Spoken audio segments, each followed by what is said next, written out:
Hechos de los Apóstoles, capítulo 11, verso 25 y verso 26.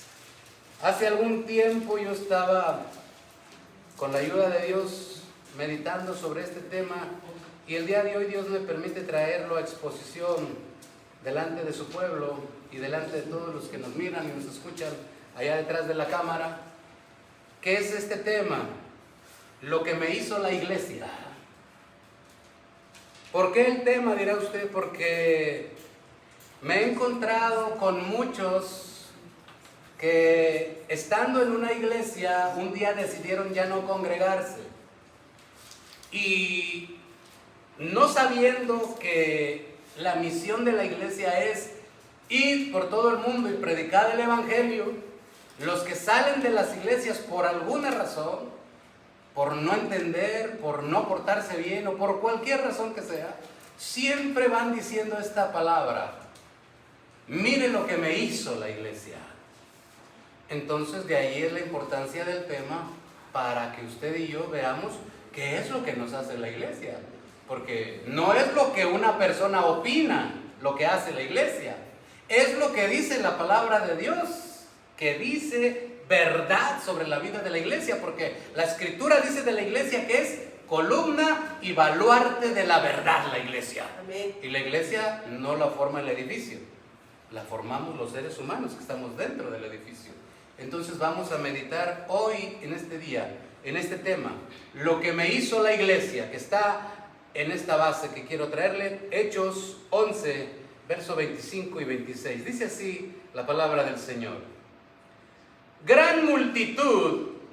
Después fue Bernabé a Tarso para buscar a Saulo, y hallándole, le trajo a Antioquía.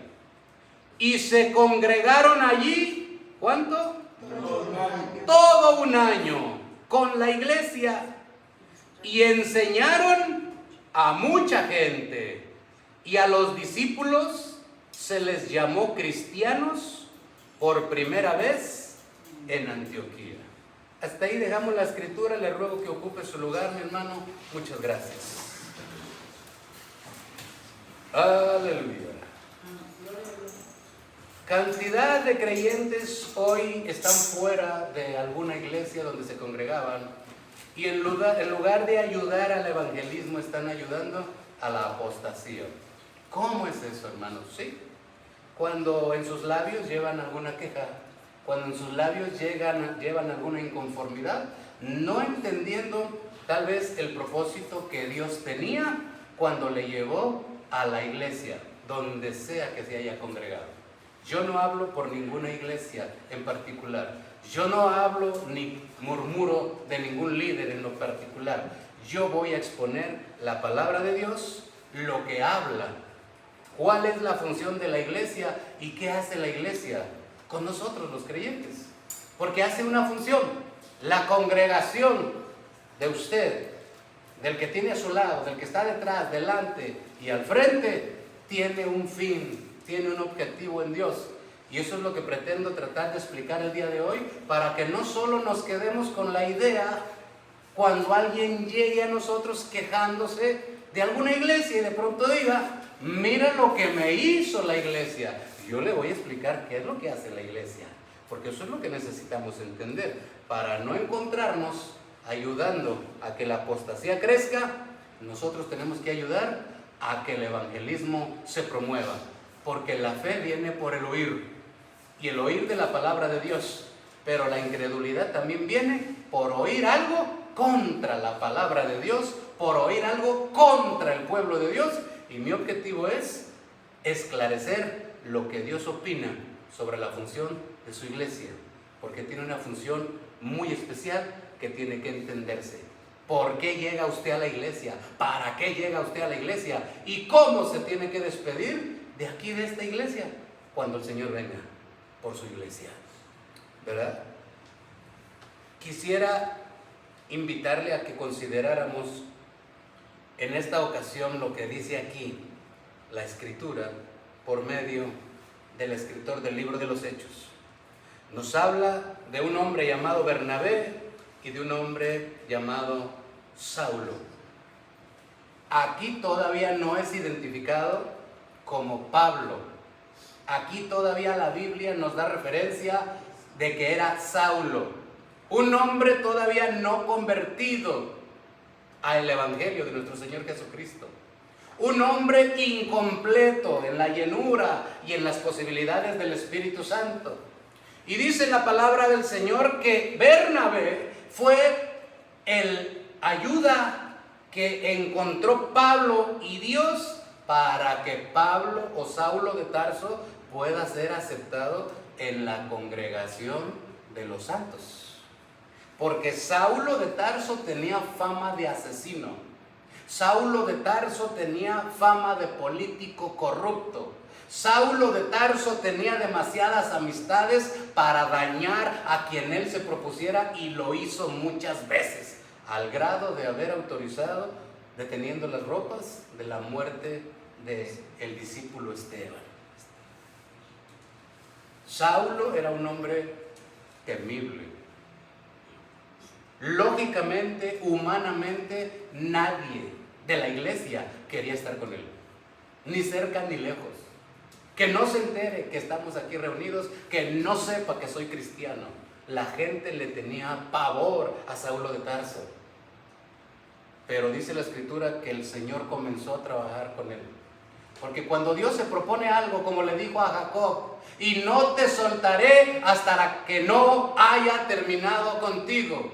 Y yo estoy seguro que con usted, conmigo y con todos los que nos ven por allá, el Señor tiene un propósito y no nos ha soltado. Todavía nos sigue diciendo: no te voy a soltar hasta que no haya acabado contigo. Y todavía el Señor sigue trabajando con usted y con un servidor. Hay cosas que pulir todavía para gloria de su nombre. Pero Saulo de Tarso, lo que me sorprende es cómo representa el crecimiento de un cristiano genuino, de un cristiano original, que solamente le bastó un año estarse congregando para aprender la palabra y tener la capacidad de poder enseñar a los demás. Porque eso es lo que dice la Escritura que veíamos.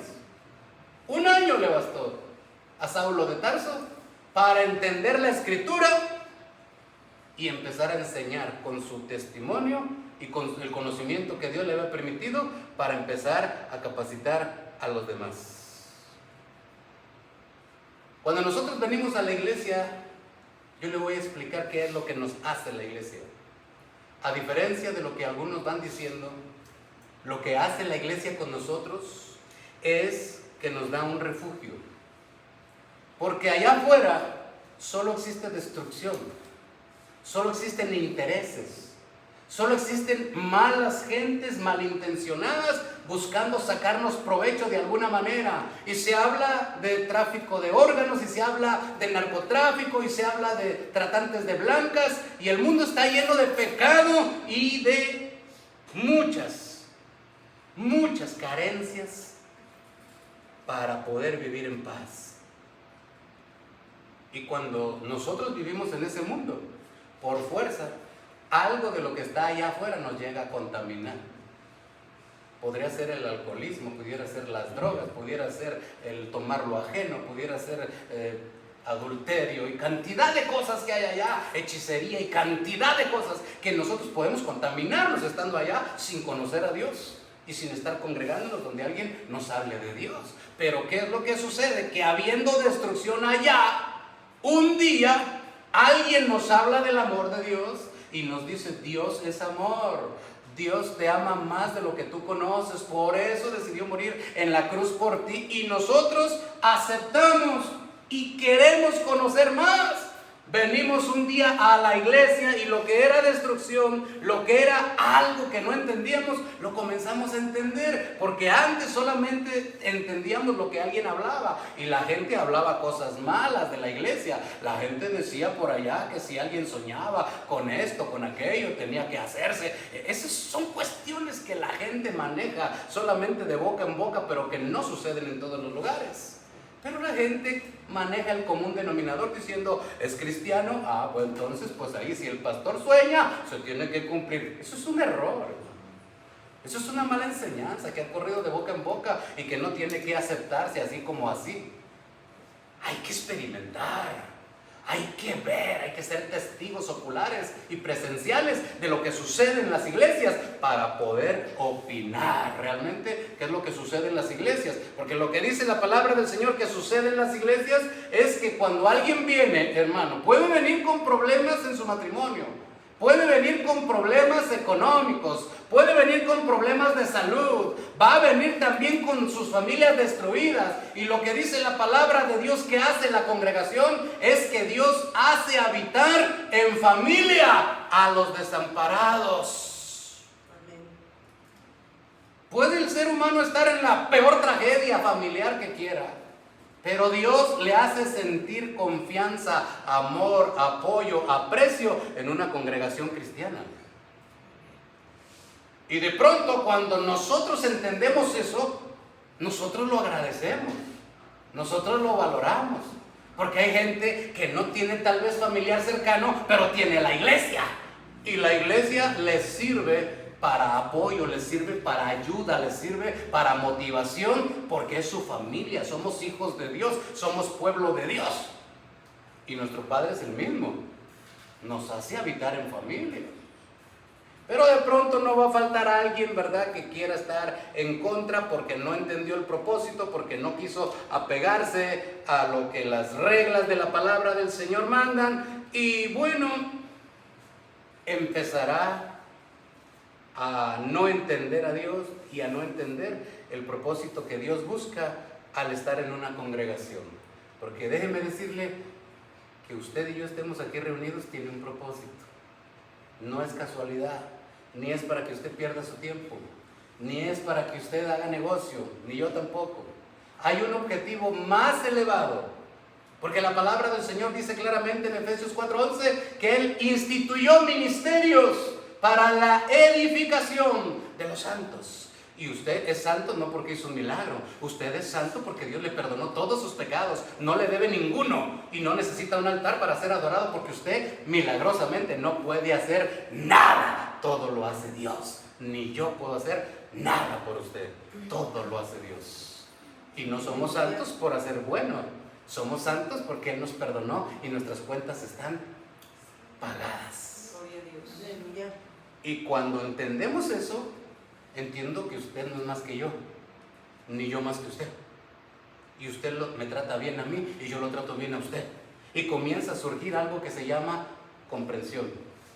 Y el mandamiento de la palabra del Señor dice: sopórtense los unos a los otros. Cuando yo tengo comprensión, yo entiendo que tal vez usted no tiene las mismas posibilidades que yo y no le voy a exigir lo mismo que puedo hacer yo. Cuando yo entiendo, yo le voy a entender porque el enfermo es usted y no soy yo, porque yo estoy sano. Y si usted está enfermo, el que siente es usted. Y yo estoy sano, no siento nada.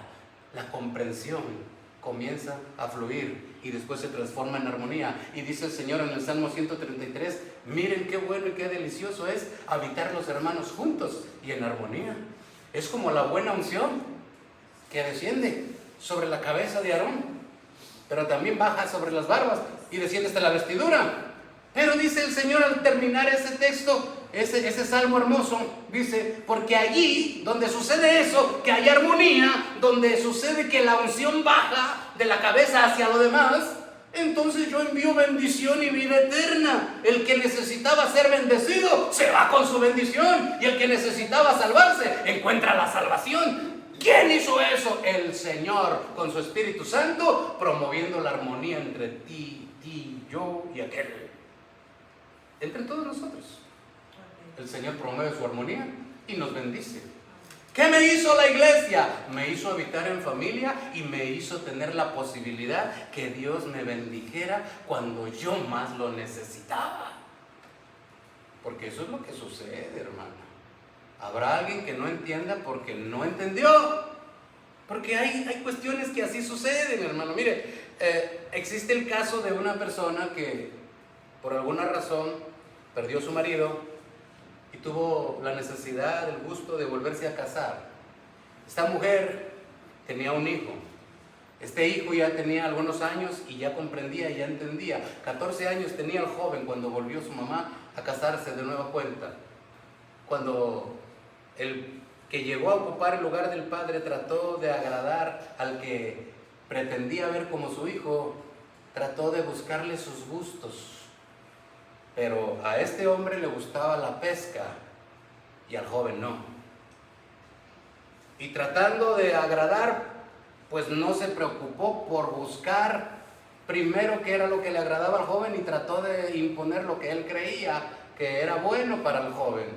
Y sin preguntarle, un día lo invitó 4 días a pescar en la sierra. El joven pensó que era una pesadilla porque el papá era extrovertido, muy callado, y el joven también. Ninguno de los dos se hablaba. Me refiero al padrastro. Padrastro callado, hijastro callado, y ninguno de los dos expresaron ni su idea, ni el uno ni el otro. Cuando están allá 4 días acampando en la pesca, el joven ya al segundo día estaba cansado, molesto, enfadado, y le escribe una nota al que era su padrastro y le dice: estoy harto, cansado, y tú debiste preguntarme antes de traerme aquí si yo quería venir. Le dejó la nota porque no se atrevía a hablarle personalmente, y cuando el señor toma la nota, la observa, la guarda y continúan de pesca hasta cumplir el 4.º día. Regresan a casa y el joven, muy molesto, va con su mamá y le dice: mamá, a este hombre no lo quiero en la casa ya, porque no me respeta, no me pregunta, no me valora. Le dice: ¿qué pasó? No me gusta la pesca, me llevó 4 días, ni siquiera me preguntó, le escribí una nota, la leyó y no hizo nada. No le importa mi criterio. ¿Le escribiste una nota? Sí. Ah, pues a ti también te falta conocerlo a él, porque él no sabe leer. Y debiste haberle hablado para que te entendiera. Y se le acabó su argumento. ¿Cuántas ocasiones en las iglesias estamos con ese argumento? Es que yo le caigo mal a él. Es que él es bien pedante, no me habla. Es que se cree mucho. Para eso no nos trajo el Señor. Si nos hubiera traído para eso, hermano, yo le aseguro que estuviéramos allá en la AAA o en la WWE. Allá hasta rines tienen para agarrarse unos contra otros. Pero el Señor dice que a paz, a santidad, a libertad nos llamó el Señor. No andar peleándonos unos con otros, hermano. El Señor proveyó un elemento vivo. La iglesia no es un edificio, la iglesia es un elemento vivo. Lo conformamos seres humanos vivos, con vida, con criterio, con argumentos, con dignidad, con razonamiento propio. No nos imponen nada, no nos obligan a nada. Tenemos que decidir propiamente. Y si decidimos seguir a Cristo y obedecer a Cristo, habremos decidido muy bien. Porque ya no me gobierna el hombre, me gobierna el Señor Jesucristo y su palabra. ¿Qué me hizo la iglesia? Me dio un refugio. Tal vez yo no lo entendí y lo que hacía era dedicarme a pelear con los demás, dedicarme a ver los errores de los demás, y allí no hay bendición, allí hay pleito, hermano, porque así estábamos acostumbrados anteriormente, hermano. Yo estoy seguro que usted era de esos, tal vez. ¿Sí era usted así de esos? ¿Y de cuál, hermano? Primero dígame, ¿no? Sí, hermano, de los que íbamos pasando por la calle, nadie nos hacía nada, solo se nos quedaban viendo y... ¿Qué? ¿Qué? ¿Una foto? ¿Qué? ¿Te gustó? Así éramos, porque no habíamos entendido que eso trae problemas. A muchos les ha costado la vida. Pero dentro del cristianismo hay cantidad de objetivos, hermano, y le voy a decir una gran verdad. Es más cobarde el que se aguanta una ofensa, es más valiente que se aguanta una ofensa que el que responde rápido a una ofensa. Porque se necesita valor para considerar que si tú respondes esa ofensa y alguien está armado, va a dejar desamparado a tus hijos. Va a dejar a una viuda a padecer. Lo más fácil es responder, hermano, porque estábamos acostumbrados. Lo más difícil es soportar, aguantarse y dejar que Dios juzgue, porque Él dice, mía es la venganza, yo daré el pago. Y lo que hace la iglesia es que nos quita todos esos tipos de argumentos para defendernos, estar unos contra otros, y nos crea un refugio para poder ayudarnos los unos a los otros. Tragedias, hermanos, cooperémonos y ayudemos. Necesidades, tráiganse una despensa y démosle de comer. Hermanos, sepelios, vayamos y acompañemos. Eso es lo que Dios nos llamó a hacer. A unidad nos llamó el Señor. Pero la gente que va dañada por alguna razón, lo que va diciendo son cosas contrarias. Mas lo que sucede mayormente en las iglesias es eso que le estoy platicando. Usted ha estado en algún sepelio que no es de su familia. Usted ha dado algún producto que no era para usted ni era para alguno de sus familiares. Usted ha ayudado a alguien que ha tenido problemas. A eso nos llamó el Señor. ¿Qué me hizo la iglesia?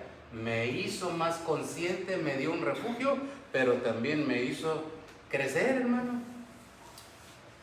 Mire, vea lo que dice el Salmo 68, verso 6. Salmo 68, verso 6.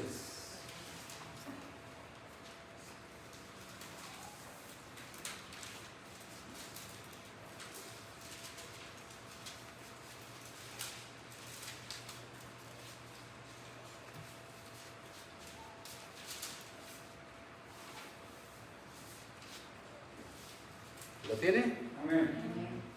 Dice así la palabra de Dios. Dios hace habitar en familia a los desamparados, saca a los cautivos a prosperidad. Mire, el que no tiene familia en la iglesia se hace familia. Allí le ayudan a veces hasta mejor que la familia. Yo conozco algunos casos donde se portan mejor los hermanos de la iglesia que los hermanos de la casa. Y eso es verdad. Cuando uno no entiende, hermano, uno quiere caminar por otros caminos que no son los caminos de Dios. A mí me pasó.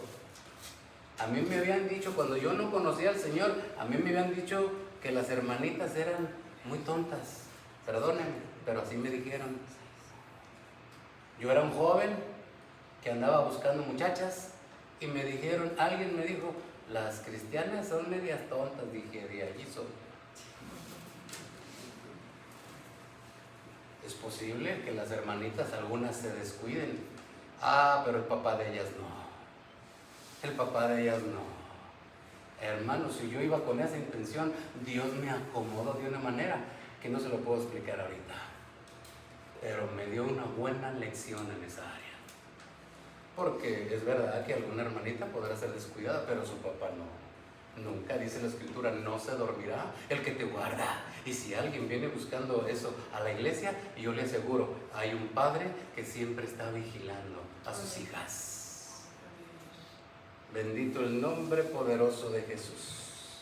Siempre tendremos un Bernabé, si estamos en Dios, para que nos ayude a reconciliarnos nuestras maldades con lo santo de Dios. Llegar a una iglesia no significa llegar al cielo. No va a encontrar gente perfecta, no se engañe. A mí me han preguntado, ¿a poco los de su iglesia todos son buenos? Le digo, no. Allí se va a encontrar tal vez al peor asesino, escondiéndose. ¿Por qué dice eso? Porque el trigo y la cizaña crecen juntos. Y hay cristianos fieles, verdaderos, pero hay también peores asesinos, o peores prostitutas, o peores ladrones. También se meten a las iglesias. Y cada uno se descubre por su fruto. El Señor dijo, por sus frutos los conoceréis. De allí que cada uno de nosotros debe de tener cuidado qué hace en una congregación. ¿Verdad? Porque los mandamientos son claros.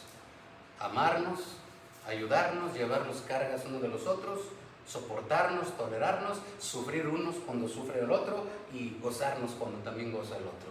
Hay mandamientos claros cuando estamos en una congregación. Y eso es lo que Dios hace en una congregación. Saulo de Tarso creció en un año. ¿Por qué creció tan rápido este hombre? Porque este hombre entendió lo que Jesús vino a explicar cuando vino aquí a la tierra. Él dijo: el que quiera ser mi discípulo, niéguese a sí mismo, tome su cruz cada día y sígame. ¿Por qué la gente no crece? Porque no quiere tomar su cruz cada día. Quiere la comodidad. No quiere padecer, no quiere sufrir, no quiere sacrificar nada, hermano. ¿Por qué no va a la iglesia, hermano? No lo he visto por la iglesia. Ay, hermano, pues es tiempo de lluvia. Hermano, lo extrañamos, nos hizo falta. Sí, hermano, ¿qué cree? Ya venía.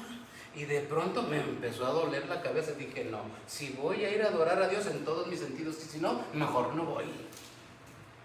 Y el salmista dijo: yo me alegré con los que me decían, a la casa del Señor iremos. ¿Por qué se alegraba este hombre? Porque lo que él veía como problemas en su familia, en su casa, en su alrededor, él sabía que la solución estaba en la casa de Dios, donde el Señor dijo: todos los que estén trabajados y cansados, vengan a mí, que yo los hago descansar. Pero hay gente que cree que venir a la iglesia es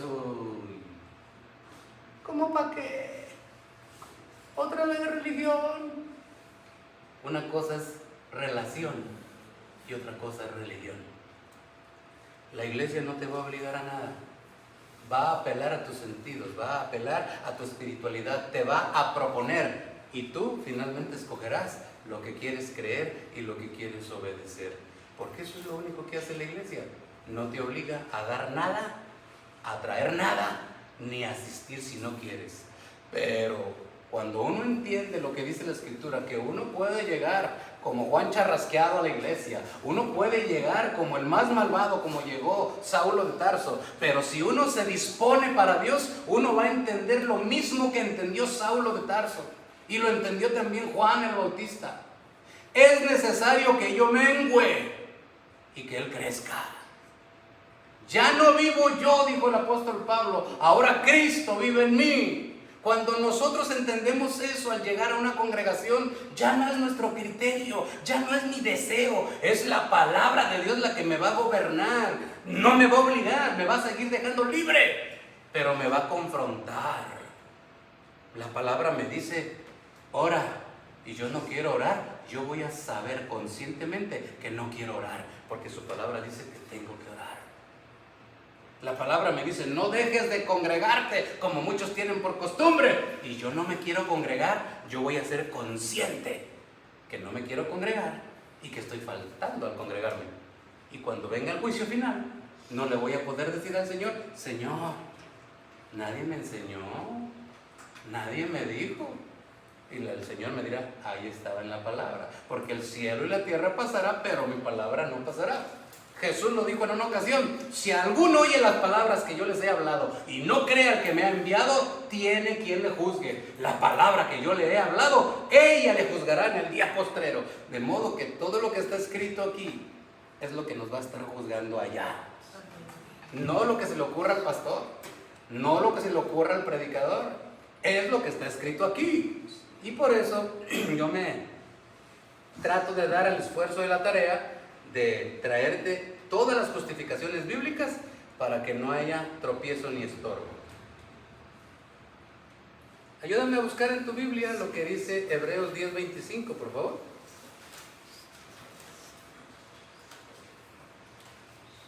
Hebreos 10:25.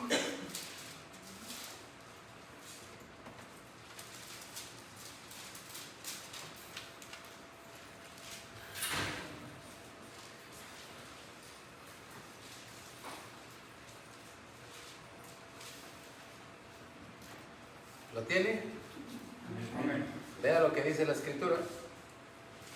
No dejando de congregarnos, como algunos tienen por costumbre, sino exhortándonos, y tanto más cuando veis que aquel día se acerca. ¿Qué día? La venida del Señor. Pero ¿cuál es la recomendación? Que no dejemos de congregarnos. Hermano santo, pero es que usted no sabe que se le poncharon las llantas al tren ligero y no pude venir. Pretextos va a haber siempre muchos y al diablo le encanta.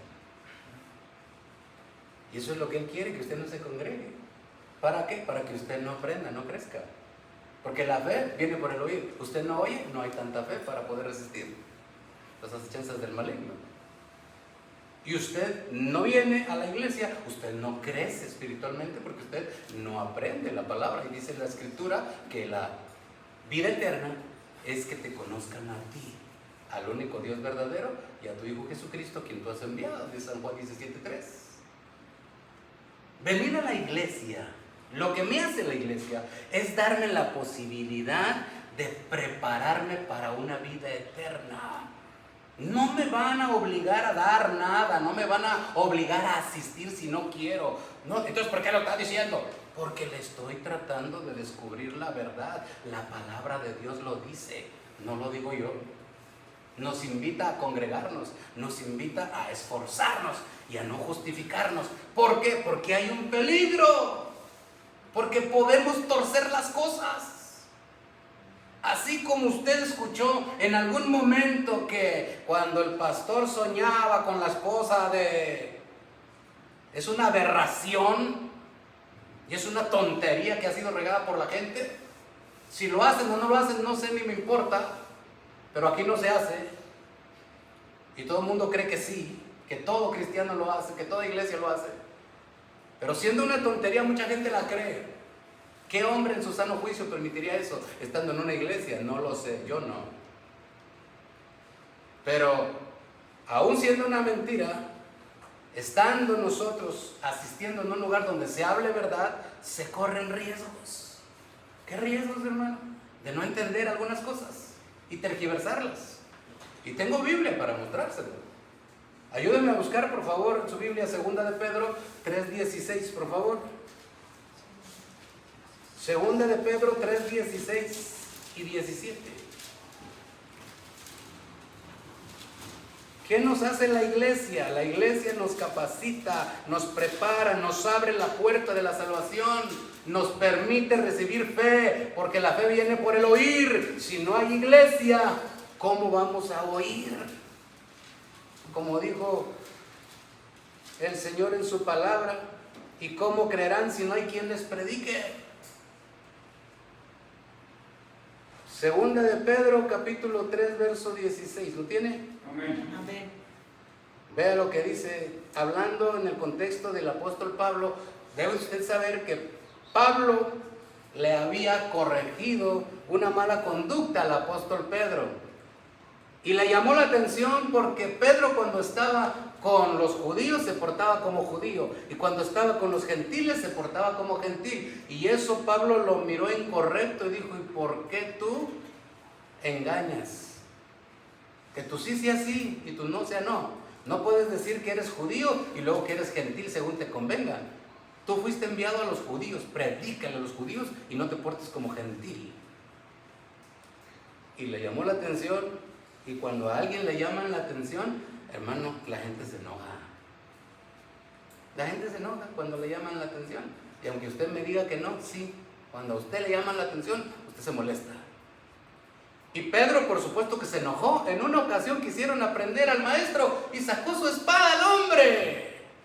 ¿Por qué traía espada si era cristiano? Dirán, por si acaso, ¿no?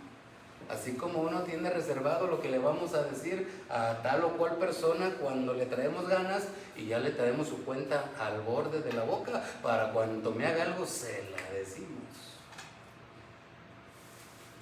Y Pedro, habiendo sido corregido, estaba en desacuerdo con Pablo, pero ganó el Espíritu Santo que había en él, y aún con todo lo que pudiera haber guardado, lo desechó, lo sacó, lo echó fuera. Y cuando había necesidad de hablar de Pablo, lo que salió de Pedro fueron buenas palabras. Y vea lo que dijo de Pablo. Casi en todas sus epístolas de Pablo, se refiere, hablando en ellas de estas cosas, entre las cuales hay algunas, ¿cómo? Difíciles de entender. Hermano, en la Biblia hay cosas difíciles de entender. ¿Y qué sucede con eso? Las cuales los indoctos, ¿quiénes son los indoctos? Los que no saben, porque no estuvieron cuando se enseñó. E inconstantes tuercen. ¿Por qué? Para su propia perdición, porque no entendieron, se quedaron con esa mala idea y así creen que era el asunto, por no haber entendido la verdadera interpretación, la correcta revelación de la palabra de Dios. Yo recuerdo que en algún momento, hermano, siendo yo encargado de las escuelas bíblicas en una iglesia muy grande, una hermanita llegó tarde a la clase, no entendió y después andaba diciendo a la gente que yo era un falso maestro. Y la gente decía, ¿por qué dices que es un falso maestro? Porque enseñó que el cielo y el infierno están juntos. Es una blasfemia, decía. Y lo que sucede es que ella no había llegado al principio de la enseñanza. Y lo que yo estaba enseñando es que la palabra del Señor dice claramente en el libro de Efesios que nuestra lucha no es contra carne ni sangre, sino contra huestes, contra potestades y contra todas esas cuestiones malignas, dice el apóstol Pablo, que habitan en las regiones celestes. Y yo lo que dije fue, las regiones celestes comienzan desde el piso hasta el segundo cielo, porque el tercer cielo ya es el celio santo de Dios. Y hasta allá tienen influencia los demonios, hasta el segundo cielo. Y yo me dije infierno, pero ella entendió así y andaba diciendo, no, es que él dijo que el cielo y el infierno estaban juntos, pegados, eran vecinos pues. Yo no enseñé eso, yo no dije eso, pero como no entendió, era indocta, mal enseñada, porque llegó tarde y muchas veces ni iban, muchas clases se las perdieron y no saben, tuercen las escrituras para su propia perdición. Y hermano, la palabra dice, no dejen de congregarse. Estudios bíblicos hay, cultos hay, palabra hay, la predica uno, la predica otro, no importa el mensajero, importa el mensaje. No podemos demeritar al mensajero, tenemos que apreciar el mensaje de quien venga. El Señor cuando le place hasta una burra usa. ¿Y quién soy yo para rehusarme? El Señor nos da lecciones tan hermosas por medio de quien menos esperamos. El tema es que estemos dispuestos a aceptarla. ¿Y qué nos hace la iglesia? Nos prepara, nos advierte, pero nos evita también irnos por malos caminos, hermano. Y ya lo último que yo quisiera hablar acerca de lo que nos hizo la iglesia es, hermano, que permitió que se nos llamara cristianos. ¿Cómo te llaman a ti hoy, hermano? ¿De dónde te vino ese título? ¿Lo conseguiste en Mercado Libre? ¿O dónde lo obtuviste? En una congregación. Cuando te empezaron a mirar que te ibas a reunir con ellos, con esos locos que gritan y que no entiendes, te empezaron a llamar así. Y tal vez ni siquiera sabían que habías aceptado al Señor o no, pero te empezaron a llamar así. ¿Qué sucedió?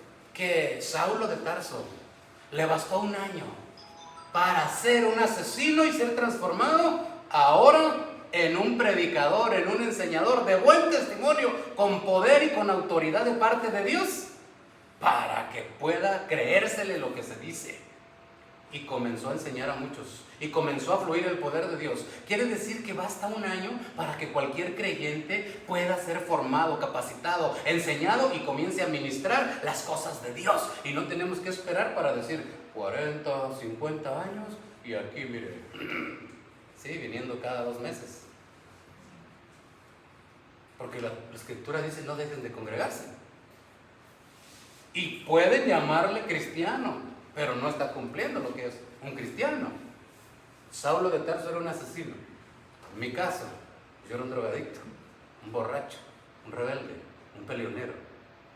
Y ahora me llaman aleluya. Su caso, no sé, pero no le llamaban como hoy le llaman.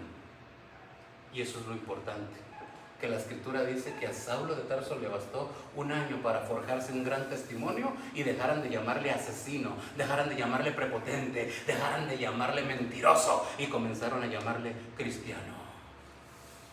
Porque eso es lo importante y eso es lo interesante. Uno cree que a veces engaña a todo el mundo, hermano, y el que se engaña es uno solo.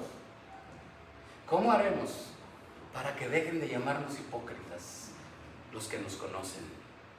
¿Cómo haremos para que dejen de llamarnos falsos aquellos que no nos conocen? Sin duda, tendremos que forjarnos un testimonio de autoridad y de poder con el respaldo del Espíritu Santo para acallar las voces de los que no creen, porque no se trata de nosotros, se trata de Él. Si la gente le llegamos a decepcionar nosotros, no se decepciona de nosotros, se decepciona de Él. Y dice el Señor, ay de aquel por el que vienen los tropiezos. Es verdad, va a haber tropiezos, pero ay de aquel por el que vienen los tropiezos, dijo el Señor. Y eso es delicado. ¿Qué tengo que hacer, hermano? Entonces, hermano, tenemos que afirmarnos, porque eso es lo que hace la iglesia. ¿Qué me hace la iglesia? ¿Qué me hizo la iglesia? No te calumnió, no te obligó a nada, no te forzó a nada. La iglesia te abrió una posibilidad de que habitaras en armonía, de que convivieras, de que te comprendieran, sanaras tus heridas, crecieras para salvación, y una vez que crecieras te afirmaras en el Señor y comenzaras a dar fruto. Eso te hizo la iglesia. Pero nuestro Dios tiene unos planes bien hermosos con todo aquel que se quiere sincerar con Él. Hay que ser sinceros con Dios, no lo podemos engañar. Gálatas 6:7 dice, no erréis, Dios no puede ser burlado. Todo lo que el hombre siembre, eso va a cosechar. El que siembra para la carne va a cegar corrupción, pero el que siembra para el espíritu va a cosechar vida eterna. Si te interesa más la vida espiritual, Dios te va a premiar haciéndote crecer espiritualmente. Si te interesa más la vida material, del chunga chunga, fiesta aquí, fiesta allá, pues entonces vas a tener frutos de la carne, de corrupción, y no va a haber Espíritu Santo que te ayude, porque Él no comparte esos gustos. Yo creía que en un tiempo, hermano, engañaba a la gente, porque uno llega ilusamente a hacerse la idea de que uno engaña a la gente, pero no se puede engañar, a la gente nos la engañamos. La gente nos mira siempre como en una vitrina. Parece una ciencia actual de estar en esa congregación donde siempre va aquel hombre y aquella mujer que se llama critiquina y lenguardo. Parece que es una religión obedecer esa práctica de ellos dos, de esa parejita, que todo ven mal, que nada les parece, que todo comentan. Y es verdad, van a hablar y a comentar lo que quieran, pero ellos creen que están bien. Ellos van a criticar a todos, ellos van a murmurar a todos, y ellos van a decir que están limpios, ¿verdad? Y todo el mundo se da cuenta que no, por sus murmuraciones. Hermano, si alguien se acerca contigo a murmurarte algo, no está bien. Yo sé que no le vas a creer que es un buen cristiano. Si alguien se acerca contigo a proponerte algo que está contra la palabra de Dios, yo sé que no le vas a creer, porque está contra la palabra de Dios. Y así un día yo estaba en mis vicios creyendo que engañaba a la gente. Y yo dije, bueno, me fumo mi cigarro, le doy las 3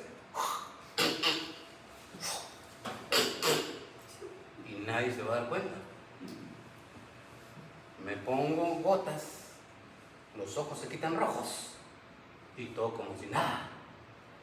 Un día, viviendo así, voy caminando por la calle, estaba intoxicado, un par de niños jugando por la calle, ellos están pateando la pelota, uno está lejos del otro y la pelota hay que patearla duro para que llegue con el otro, y yo voy pasando tranquilo ahí en mi mundo, ¿no?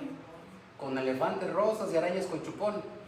Iba por ahí meditando en esas cuestiones y de pronto me pasa la pelota, casi me pegan en la cara, pero con mucha fuerza. Volteo a ver al niño enojado, pero el otro niño le alcanza a gritar y le dice, cuidado tonto, por poco le pegas al marihuano. Y yo creía que los estaba engañando a mi familia, a la sociedad y a las personas que estaban cerca de mí, y unos niños me vinieron a descubrir, hermano. Ilusos somos si pretendemos que engañamos a Dios o a la iglesia. La iglesia sabe cómo somos, qué hacemos, pero también nos sabrá entender cuando nos arrepintamos y corrijamos, porque eso es válido, eso lo necesita Dios. Eso lo demanda nuestra alma, porque al cielo hay que ir, hermano. La invitación sigue abierta, la posibilidad nadie la ha quitado. No hay diablo todavía que cierre la salvación. Todavía usted tiene su boleto comprado de ese viaje. Lo pagó Cristo Jesús en la cruz del Calvario. Usted puede entrar, usted necesita entrar. Yo lo invito a que entremos por la gloria de Dios. Y cuando venga alguien diciéndole, la iglesia me hizo, la iglesia le hizo lo que le acabo de explicar. Le aceptó, le vio como familia, le ayudó a conocer y ahora que nos ayude a afirmarnos. Póngase de pie, por favor.